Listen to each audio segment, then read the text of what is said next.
പ്രിയപ്പെട്ടവരെ എല്ലാവർക്കും സ്വാഗതം. ഇന്ത്യ ഡെവലപ്പ് ചെയ്ത ഇന്റർകോണ്ടിനെന്റൽ ബാലിസ്റ്റിക് മിസൈലാണ് അഗ്നി 5. നിലവിൽ അഗ്നി 5-ന് 2 വേരിയന്റുകളാണ് ഉള്ളത്. അഗ്നി 5 MK1, അഗ്നി 5 MK2 എന്നിവയാണവ. അഗ്നി 5 MK1-ൽ ഒരു റീ എൻട്രി വെഹിക്കിൾ മാത്രമേ ഉള്ളൂ. അഗ്നി 5 MK2-വിൽ MIRV ടെക്നോളജിയാണ് ഉപയോഗിക്കുന്നത്. റീ എൻട്രി വെഹിക്കിൾ എന്നാൽ ബഹിരാകാശത്തു നിന്നും അന്തരീക്ഷത്തിലേക്ക് പ്രവേശിച്ച് ടാർഗറ്റിനെ തകർക്കുന്ന വാർഹെഡ് ഉൾപ്പെടുന്ന ബാലിസ്റ്റിക് മിസൈലിന്റെ ഭാഗമാണ്.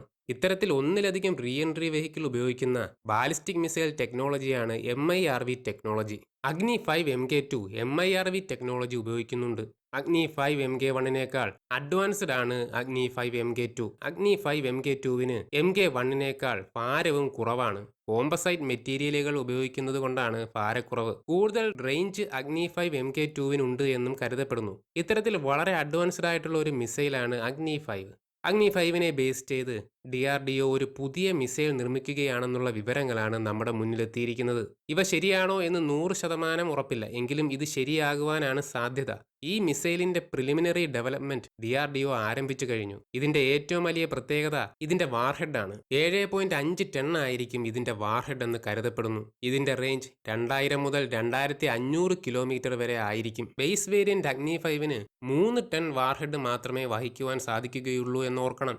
ഇത്രയും വലിയ ഒരു വാർഹെഡ് വഹിക്കുന്നതിന് വേണ്ടി മിസൈലിന്റെ പ്രൊപ്പലന്റ് കുറച്ചതും ഈ വാർഹെഡിനെ ഔട്ടർ സ്പേസിൽ എത്തിക്കുവാൻ കൂടുതൽ എനർജി ആവശ്യമായി വരുന്നതുമായിരിക്കാം റേഞ്ച് കുറഞ്ഞതിന് കാരണം. മാത്രവുമല്ല, നമ്മുടെ പ്രധാന എതിരാളികൾ ചൈനയും പാകിസ്ഥാനുമാണ്. അവരുടെ താവളങ്ങളെ ആക്രമിക്കുവാൻ ഈ റേഞ്ച് മതിയാകും. 7.5 ടൺ വാർഹെഡ് ഒരു സിംഗിൾ വാർഹെഡ് ആണോ, ഒന്നിലധികം വാർഹെഡുകൾ ഉണ്ടാകുമോ എന്ന് ഇപ്പോൾ പറയുവാൻ സാധിക്കുകയില്ല. എങ്കിലും ഈ 2 ടെക്നോളജികളും നമ്മുടെ പക്കലുണ്ട്. 2 വ്യത്യസ്ത തരം വാർഹെഡുകളായിരിക്കും ഇതിൽ ഉപയോഗിക്കുക. ഒന്നാമത്തത് എയർ ബർസ്റ്റ് വാർഹെഡ് ആണ്. ഇത്തരം വാർഹെഡുകൾ ഉപയോഗിക്കുന്നത് വലിയ ഒരു ഏരിയ മുഴുവനായും തകർക്കുവാൻ വേണ്ടിയാണ്. എയർ ബേസുകളെയോ മിസൈൽ ഫാക്ടറികളെയോ ന്യൂക്ലിയർ സൈറ്റുകളെയോ തകർക്കുവാൻ ഇത്തരം വാർഹെഡുകൾ ഉപയോഗിക്കും. ചൈനയുടെ 5th ജനറേഷൻ 6th ജനറേഷൻ എയർക്രാഫ്റ്റുകൾ പ്രവർത്തിക്കുന്ന എയർ ബേസുകളെ ഒരൊറ്റ മിസൈൽ ഉപയോഗിച്ച് തന്നെ ആക്രമിക്കുവാൻ സാധിക്കും.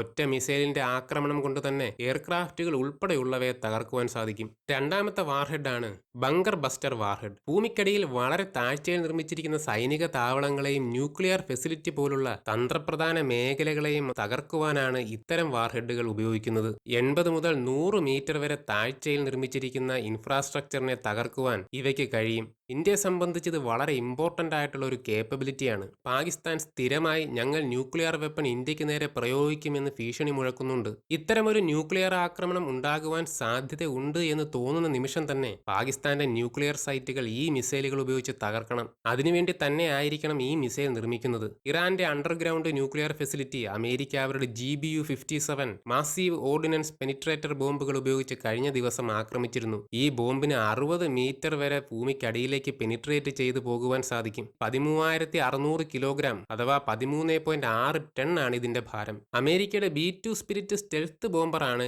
ഈ ബോംബ് ഡെലിവർ ചെയ്യുവാൻ ഉപയോഗിക്കുന്നത്. ഇവയ്ക്ക് സൂപ്പർസോണിക് വേഗത കൈവരിക്കുവാൻ സാധിക്കും. ഏറെക്കുറെ സിമിലർ ആയിട്ടുള്ള കേപ്പബിലിറ്റി തന്നെയാണ് ഇന്ത്യയും ഉദ്ദേശിക്കുന്നത്. GBU-57 വെച്ച് നോക്കുമ്പോൾ വാർഹെഡ് വെയിറ്റ് കുറവാണെങ്കിലും 2500 കിലോമീറ്റർ ദൂരപരിധിയുള്ള ഒരു ബാലിസ്റ്റിക് മിസൈലിന് മാക് 12 മുതൽ മാക് 15 വരെയുള്ള ഹൈപ്പർസോണിക് വേഗത കൈവരിക്കുവാൻ സാധിക്കും. ഇത്രയും ഉയർന്ന കൈനറ്റിക് എനർജിയും ഡിസൈനിങ്ങിലുള്ള പ്രത്യേകതയും പ്രത്യേകതരം മെറ്റീരിയൽസിന്റെ സഹായത്തോടെ ഈ മിസൈലിന് ഏറെക്കുറെ GBU-57 അത്രയും തന്നെ പവർ ഡെലിവർ ചെയ്യുവാൻ സാധിക്കും. ചൈനയ്ക്ക് നോ ഫസ്റ്റ് യൂസ് പോളിസി ഉണ്ട്. അവർ ആരെയും ആദ്യം ന്യൂക്ലിയർ ആയുധങ്ങൾ ഉപയോഗിച്ച് ആക്രമിക്കുകയില്ല. എങ്കിൽ പോലും ഇന്ത്യക്ക് ഇത്തരം കേപ്പബിലിറ്റി ഉള്ളത് ചൈനയുടെ ന്യൂക്ലിയർ ഭീഷണിയെയും ചെറുക്കുന്നതിന് സഹായിക്കും.